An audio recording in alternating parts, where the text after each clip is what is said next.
All right, let's dive into a genuine mystery from the golden era of bodybuilding. Seriously, it's a secret that pretty much flies in the face of almost everything we're told about nutrition today. I mean, that's the big question, right? It just doesn't seem to make sense. These guys were famous for being unbelievably lean, absolutely shredded, yet they were packing away carbs like it was their job. So what was going on? How in the world did they pull that off?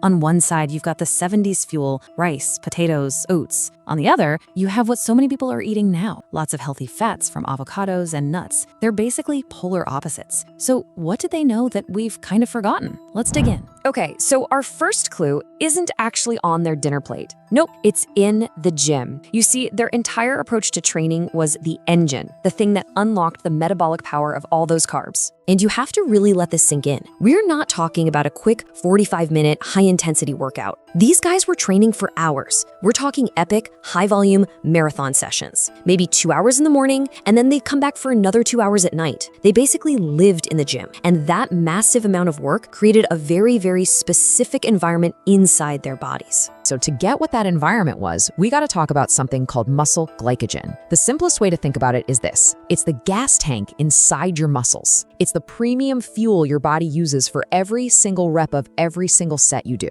And this right here is where it all clicks. Those insane marathon workouts would completely drain that fuel tank. We're talking totally empty. They would wring their muscles dry of every last drop of glycogen. Now, this turned their muscles into, well, you can think of it like a dry sponge, just desperate to soak up anything you give it. So when they finally went and ate a huge meal of rice or potatoes, those carbs didn't stand a chance of being stored as fat. Nope, they were immediately sucked right into the muscle to refill that empty tank. And believe it or not, there's a scientific name for this whole process. It's called nutrient partitioning. Through just sheer hard work and volume, they had essentially programmed their bodies to shuttle every last gram of carbohydrate towards their muscles, not their fat cells. It's an incredibly powerful concept. All right, on to the next clue. Because it wasn't just that they trained a lot, the type of food they ate was just as important. It all worked together. You know, if you could go back and look at their actual diets, you wouldn't find a bunch of processed junk food. Their carb sources were unbelievably simple. White rice, baked potatoes, oats, fruit. That's pretty much it. These are what some people call wet carbs. They're whole foods that naturally have a lot of water in them, which helps you feel full without being crazy dense in calories. And this is the critical distinction that so many people miss today. A baked potato is basically pure carbohydrate with very little fat. But what about a donut or a slice of pizza? That's a metabolic nightmare. It's high carbs and high fats all at once. When your body sees that combination, the carbs spike your insulin, which is the main storage hormone, and the fat provides super easy to store energy. Your body practically begs to store that as fat. The golden era guys naturally avoided this mess by keeping their fats separate and moderate. They let the carbs do one job, and one job only, fuel the muscle. Okay, this brings us to our third and final clue, and this one is really cool. Their lifestyle created some seriously powerful adaptations in their bodies, almost like hidden superpowers that made them incredibly good at using carbohydrates. The first superpower was something called elite insulin sensitivity. Just think of insulin as the key that unlocks your muscle cells to let sugar in for energy. For most people, that lock can get a little rusty, but for these guys, their cells were incredibly sensitive to that key. Just a tiny bit of insulin was enough to open the floodgates and shuttle huge amounts of sugar out of the bloodstream and right into the muscles where it belonged. What this all means is that their entire bodies were just primed to use sugar. Between having so much muscle mass and just being active all day long, their bodies became what you could call giant glucose sinks. They just had so much machinery ready and waiting to burn sugar for fuel, not store it. And I mean, wow, this chart really puts it all into perspective. Just look at the difference here. A sedentary person's cells might only take up about 20% of the available glucose, but a golden era bodybuilder, a staggering 95% efficiency. Their bodies weren't just handling carbs, they were demanding them. And here's the other superpower. Their metabolism was running red hot, 24/7. Your thyroid, which is kind of like the thermostat for your metabolism, actually needs carbohydrates to work at its best. By constantly feeding their bodies plenty of carbs, they never sent that signal to slow things down. They completely avoided that metabolic crash that so many modern low-carb dieters know all too well. So there we have it. We've got our clues: the marathon training, the real food protocol, and the body's hidden superpowers. Now, let's put it all together and reveal the lost lesson from the golden era. This is it. This is the whole thing, right here. The secret wasn't that rice and potatoes were some kind of magic food. The secret was that their activity created a situation where their bodies had no choice but to use those carbs for fuel, recovery, and growth. They earned them. So you see, it was a complete system. It all worked together. The insane training volume created that muscle sponge. The clean, whole food carbs were the perfect thing to refill that sponge. And staying active all day kept their insulin sensitivity through the roof. Every single carb they ate had an immediate job to do. It was fuel for the gym, not fuel for sitting on the couch. And that really leaves us with one last thought. We spend so much time arguing about whether carbs are good or bad. But maybe, just maybe, we're asking the completely wrong question. The lesson from these legends is that context is everything. So the real question you should be asking yourself isn't about the food, it's about the work. Are you training hard enough to earn your carbs?